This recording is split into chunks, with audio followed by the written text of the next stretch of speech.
That's where the country is because of the losing liberal left policies. One state steal less than $900, it's okay. I go to Home Depot the other day to buy a tool, it's locked up. I asked the guy why. Oh, they come in shopping carts, they load it up, and we can't stop them. We're not allowed to do anything. They're the garbage policies you people endorse. Hey y'all, and welcome to Politibrawl News.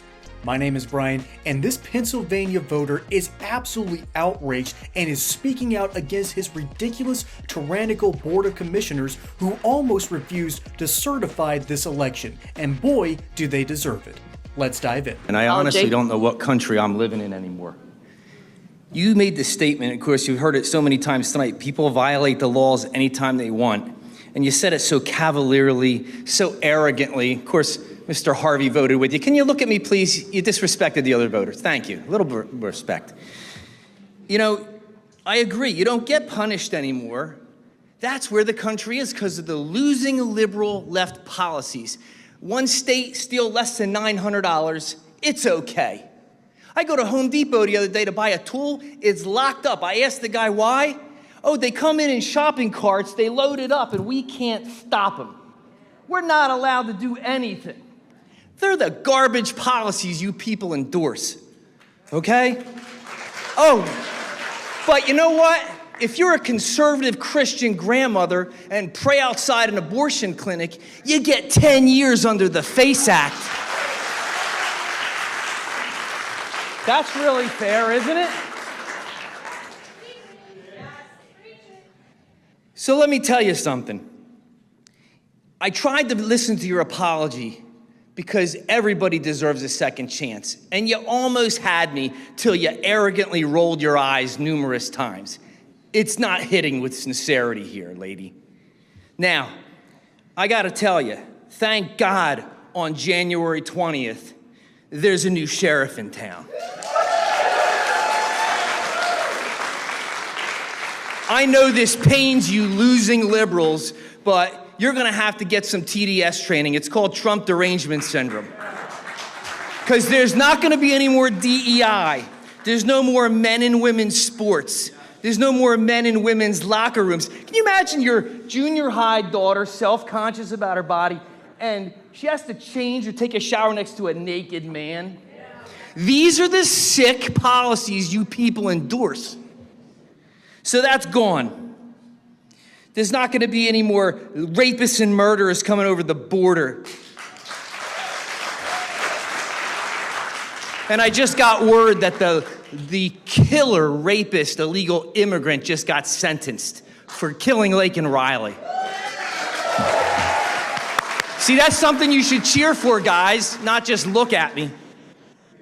No more illegal aliens on the voter rolls. That was a great one, wasn't it? You're fighting to put them back on. That's just great. But you know what? I know it pains you, but thank God Donald J. Trump is going to reverse it all. And by the way, please stay with these policies because 80% of Americans don't want them, never did, but you guys are too dense to understand this country is founded on Christian values. Thank you.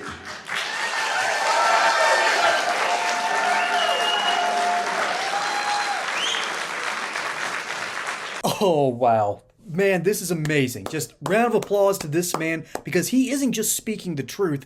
He is speaking to a handful of people who wanted to, quite literally, undermine democracy. See, this is what it actually looks like.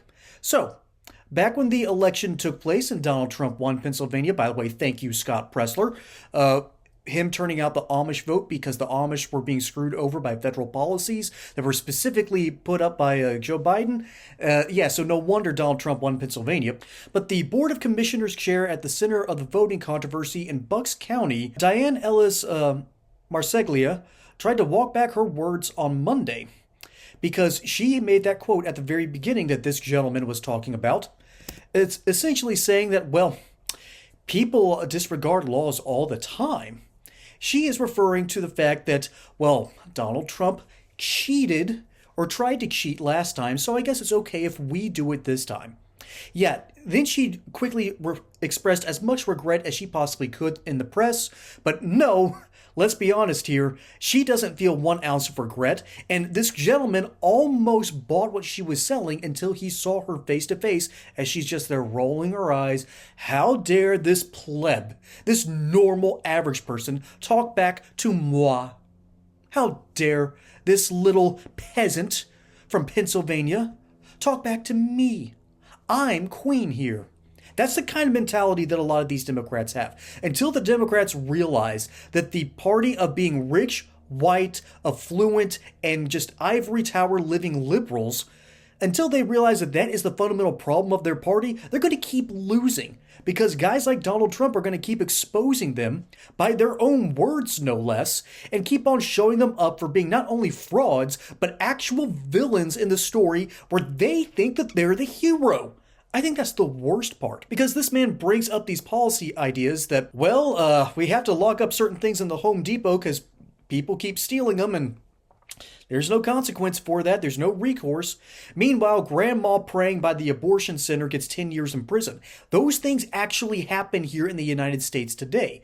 For instance, the reason that so many businesses are closing up shops in places like California, particularly in San Francisco and Oakland, it's because the theft has gotten so bad because of stupid laws passed by rich white liberals who think that they're helping the common person.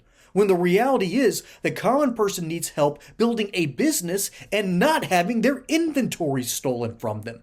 So this has moved on from an issue of Democrats thinking that they're better than you. Now they think that they know better than poor people or poor business owners who are trying to make a living in some very difficult situations. And instead of helping the businesses, they make it easier for criminals and criminality.